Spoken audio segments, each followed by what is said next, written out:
Here we are on Rehoboth Bay. It's about 4 o'clock, August 14. The wind's blowing about 15 miles an hour, maybe better.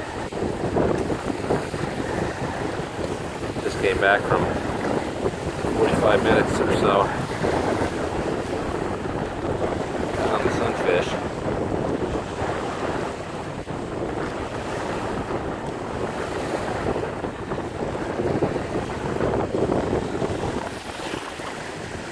Windsurfers.